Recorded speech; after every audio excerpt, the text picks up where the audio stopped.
Welcome to news talk with VD Sameer. आज विस्तार में एनालिसिस करेंगे हिमाचल प्रदेश की जो मौजूदा वहाँ का राजनीतिक परिप्रेक्ष्य है उसके बारे में। देवभूमि के नाम से जाना जाता है हिमाचल प्रदेश को, और हिमाचल प्रदेश पंजाब के साथ बिल्कुल सटा हुआ राज्य है। पंजाब का जो इन्फ्लुएंस है वो हिमाचल में हर एरिया में, चाहे वो बिजनेस है, कम्युनिटी है, पॉलिटिक्स है, रेवेन्यू जनरेशन है, तमाम तरह की जो फैक्टर्स हैं वो कहीं ना कहीं जो पंजाब की राजनीति है वो भी इन्फ्लुएंस करती है हिमाचल को। तो जिस तरह से बसपा का, बहन मायावती का लगातार जना आधार बढ़ रहा है पंजाब के अंदर, हिमाचल के अंदर भी उसकी कहीं ना कहीं जो गूंज है वो सुनाई दे रही है। एक स्पेस जो हिमाचल के अंदर भी खाली है पंजाब की तरह, उसको भरा जा सकता है बसपा के द्वारा। तो मैं सिलसिलेवार आपको हिमाचल की जो राजनीति है उसके बारे में पहले बताने का प्रयास करूंगा, ताकि आपको काफ़ी क्लैरिटी आ जाए कि वहाँ पे जो राजनीति है ज़मीनी स्तर पे वो किस तरह से है। हिमाचल प्रदेश की जब से स्थापना हुई है, कांग्रेस और भारतीय जनता पार्टी की सरकारें वहाँ पे लगातार हैं। यानी एक दो टर्म कांग्रेस की, उसके बाद भारतीय जनता पार्टी, फिर भारतीय जनता पार्टी के बाद फिर से कांग्रेस। कांग्रेस ने हिमाचल को राजा वीरभद्र सिंह के रूप में एक बहुत दिग्गज लीडर दिया था। कांग्रेस की सेंटर लीडरशिप जो है उसका रोल नहीं रहता था हिमाचल के अंदर चुनाव जितवाने में। वीरभद्र सिंह ने बहुत जबरदस्त काम किया था हिमाचल के अंदर, और हिमाचल की जो जनता है उन्होंने हमेशा ही वीरभद्र सिंह को सपोर्ट किया, और उनकी पर्सनालिटी को लेके ही वहां पे वोटिंग हुई। इसी तरह भारतीय जनता पार्टी ने भी हिमाचल में दिग्गज लीडर दिए, शांता कुमार, प्रेम कुमार धूमल साहब। यानी जो सेंटर की लीडरशिप है, हाई कमान है, वो चाहे भारतीय जनता पार्टी की चाहे कांग्रेस की, उनका इन्फ्लुएंस नहीं रहा। रीजनल लीडर्स ही निर्धारित करते हैं हिमाचल की दिशा को, और किस दिशा में और किस दशा में लेके जाना है। वो लोकल पॉलिटिक्स जो है और लोकल मुद्दे हैं वो ज़्यादा इम्पोर्टेंट रखते हैं हिमाचल प्रदेश के अंदर। उत्तर प्रदेश, पंजाब की तरह हिमाचल प्रदेश में भी 2027 में विधानसभा का चुनाव ड्यू है। सुखविंदर सिंह सुक्खू साहब जो हैं वो कांग्रेस की सरकार है वहाँ पे, और वो चीफ मिनिस्टर है। लगभग 3 साल का टेन्योर, 3 साल से ऊपर का टेन्योर हो गया है। और इन फाइटिंग जो है, और जिस तरह से पंजाब में है कांग्रेस के अंदर, लगभग उसी तरह से हिमाचल के अंदर भी लगातार है। मैं आपको बताना चाहूँगा कि सुखविंदर सिंह जो सुक्खू है, उनको जो चीफ मिनिस्टर बनाया गया था, वो बनाया गया था, उसके पीछे बहुत बड़ी भूमिका रही थी प्रियंका गांधी वाड्रा की। उन्होंने ही लीड किया था जो 2022 का चुनाव हुआ था हिमाचल के अंदर। उस वक्त ये माना जा रहा था कि जो राजा वीरभद्र सिंह हैं, जो अभी हमारे बीच में नहीं है, उनकी वाइफ जो है प्रतिभा सिंह, या जो उनके बेटे हैं विक्रमादित्य सिंह, उनको चीफ मिनिस्टर बनाया जाएगा। इलेक्शन से पहले ये मानना था, लेकिन ऐन मौके में प्रियंका गांधी वाड्रा ने वीटो पावर अपनी दिखाई और सुखविंदर सिंह सुक्खू को वहां पे मुख्यमंत्री बनाया। उसके बाद से जो इन फाइटिंग है वीरभद्र सिंह ग्रुप में और सुखविंदर सिंह सुक्खू ग्रुप में, वो लगातार वहां पे जारी है। इस वक्त जो कांग्रेस प्रेसिडेंट है हिमाचल के अंदर, वो प्रतिभा सिंह है, जो वाइफ है वीरभद्र सिंह साहब की, और लगातार डिफरेंसेस दोनों गुट के अंदर चल रहे हैं। और एक वक्त तो ये था कि सुखविंदर सिंह सुक्खू की सरकार वहां पे गिरने वाली थी, क्योंकि राज्यसभा का इलेक्शन था। अभिषेक मनु सिंघवी जो वरिष्ठ अधिवक्ता है, एडवोकेट है, उनको नॉमिनेट किया था कांग्रेस ने, लेकिन क्रॉस वोटिंग हुई थी और सिंघवी साहब वो इलेक्शन हार गए थे। लगभग 8 से 10 जो एमएलए हैं, जो माना जाता है कि प्रतिभा पाटिल ग्रुप के थे, प्रतिभा सिंह ग्रुप के थे, उन्होंने क्रॉस वोटिंग की थी। लेकिन उसके बाद जो कांग्रेस हाईकमान है वो जल्दी जागा और DK शिव कुमार साहब को बुलाया गया कर्नाटका से और उन्होंने वो सुखू की जो गवर्नमेंट थी वो गिरते गिरते बहुत मुश्किल से बची थी। हालात आज भी तस के वैसे हैं। एक तो सतविंदर सिंह सुक्खू जो हैं उनको प्रतिभा जो ग्रुप है प्रतिभा सिंह उनसे लगातार चैलेंज मिल रहा है, और दूसरे सीनियर लीडर हैं वहाँ पे इस वक्त एग्रीकल्चर मिनिस्टर हैं चंद्र कुमार जी। उनकी कॉन्स्टिट्यूएंसी और उनके डिस्ट्रिक्ट और उनके डिवीज़न में जो ट्रांसफ़र पोस्टिंग हो रही है उसके अंदर कोई भी से नहीं है चंद्र कुमार की, बहुत बड़े सीनियर लीडर। सीनियरिटी के हिसाब से मैं समझता हूँ इस वक्त स्टेट कांग्रेस के वो सबसे वरिष्ठ नेता हैं, और उनके जो बेटे हैं नीरज भारती MLA रह चुके हैं, उन्होंने तो सीधा सीधा चैलेंज ही कर दिया था स्टेट गवर्नमेंट को भी ट्रांसफर पोस्टिंग्स को लेकर। तो जो एरिया धर्मशाला कांगड़ा का है वहाँ पे इन फाइटिंग ज़्यादा देखी जा रही है। ये तो मैंने आपको कांग्रेस की बात बताई। भारतीय जनता पार्टी में भी वहाँ पे जो धूमल साहब का ग्रुप है और जो हेल्थ मिनिस्टर और इस वक्त प्रेसिडेंट है भारतीय जनता पार्टी के नड्डा साहब, उनके बीच भी लगातार पिछले लंबे समय से इन फाइटिंग, जिसका नुकसान 2022 में भारतीय जनता पार्टी को भी। तो गुटबंदी बीजेपी में भी है, गुटबाजी जो है वो कांग्रेस में भी है, कांग्रेस पे लार्ज स्केल पे है। और इसके बीच जो हिमाचल प्रदेश की जनता है वो अपने आप को ठगा ठगा महसूस करती है।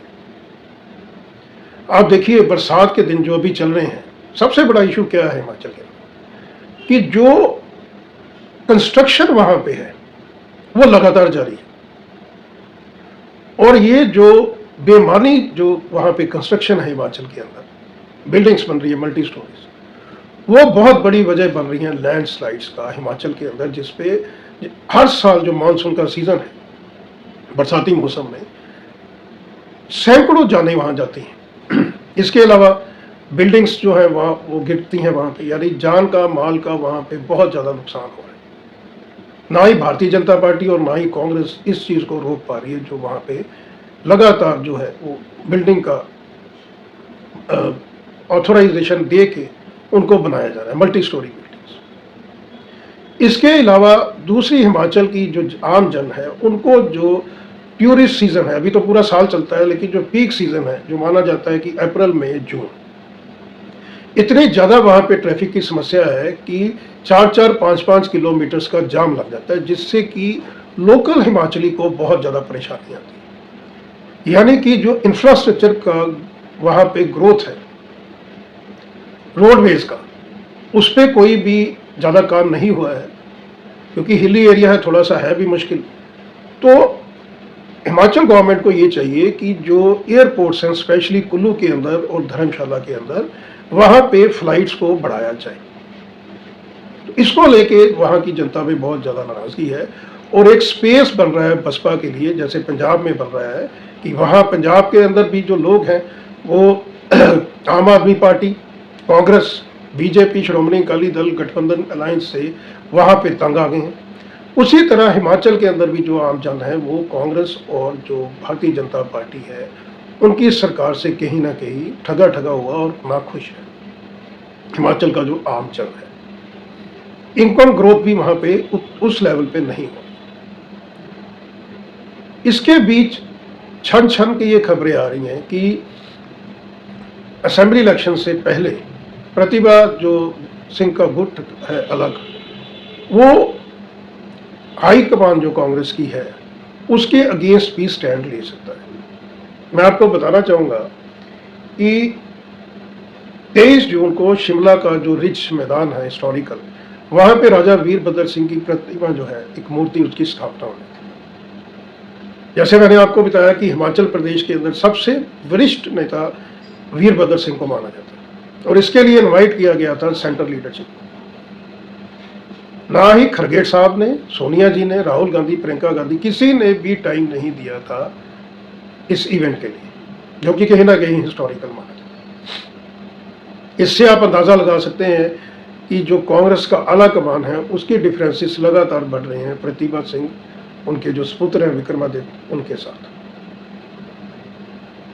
तो प्रतिभा सिंह और जो चंद्र कुमार का गुट है, जैसे मैंने बताया, ये लगभग 10 से 15 जो विधायक हैं, ये बसपा का दामन वहाँ पे हिमाचल में थाम सकते हैं अगर बहन मायावती बसपा थोड़ा सा कॉन्सेंट्रेट करें हिमाचल के अंदर, हिमाचल के अंदर अपने संगठन का विस्तार करें, नियुक्तियां करें, और स्पेशली आकाश आनंद की वहाँ पे एक बहुत बड़ी भूमिका हो, उनको ऑथोराइज किया जाए कि वो तमाम जो ब्लॉक लेवल से लेके डिस्ट्रिक्ट, डिवीज़न, स्टेट लेवल तक जो है वो अपॉइंटमेंट्स करें, और अपॉइंटमेंट्स जो है वो ट्रांसपेरेंट तरीके से ब्लैक एंड वाइट होनी चाहिए।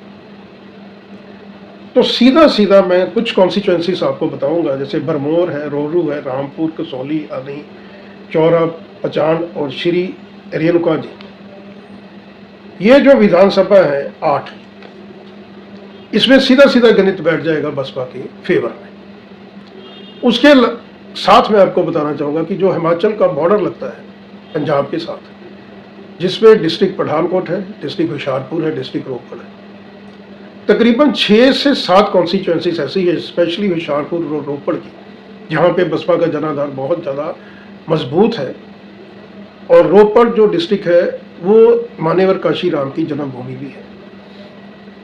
तो 5 से 6 सीटों का गणित यहाँ से बसपा के फेवर में सीधा सीधा बैठता है, यानी मोटा मोटा ये गणित बैठता है 15 सीटों का। 68 सीट्स हैं विधानसभा की हिमाचल के अंदर, सरकार बनाने के लिए मोटा मोटा 35 सीटें चाहिए। अगर बसपा 15 सीटें अपने लेवल पे, आप देखें कि पहली बार बसपा लड़ेगी हिमाचल के अंदर उस लेवल पे, और अगर 15 सीटें लेके जाती है बसपा, जो कि मैंने आपको बहुत सिंपल और साधारण गणित बताया है, इसके अंदर 6 रिजर्व कॉन्स्टिट्यूएंसीज हैं जो दलित समाज और एसटी से संबंधित है, और अगर कॉन्सेंट्रेट किया जाता है ओवरऑल हिमाचल प्रदेश के अंदर, चंबा से लेके बद्दी, परमाणु और शिमला तक, तो बहुत संभव है हिमाचल प्रदेश के अंदर भी सिंगल लार्जेस्ट पार्टी बन सकती है बसपा, जो कि एक बहुत बड़ी खबर होगी, बहुत खुशी की खबर होगी हिमाचल के आम जन के लिए, जो लगातार ठगा हुआ वहां महसूस कर रहा है उसके लिए।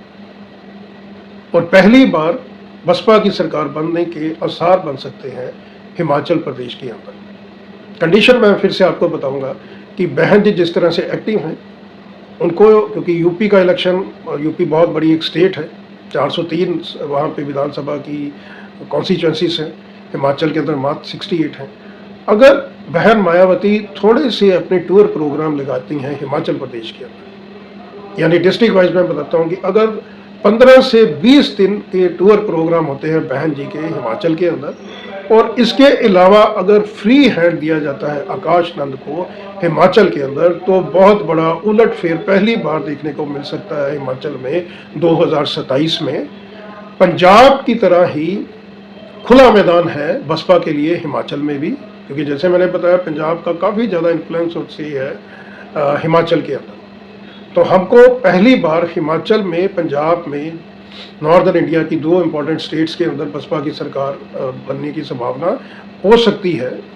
अंडरलाइन करने वाली वही बात है कि अगर बहन जी वहाँ पे कॉन्सेंट्रेट करें ज़मीनी स्तर पे, बहुत बढ़िया रिजल्ट मिल सकता है। और इसके अलावा मैं आपको बता सकता हूँ कि ये दोनों जो स्टेट्स हैं ये बहुत ज़्यादा इन्फ्लुएंस करती हैं लोकसभा के अंदर, क्योंकि लगभग जो रिजल्ट है वो सेम रहता है उसी पैटर्न पे।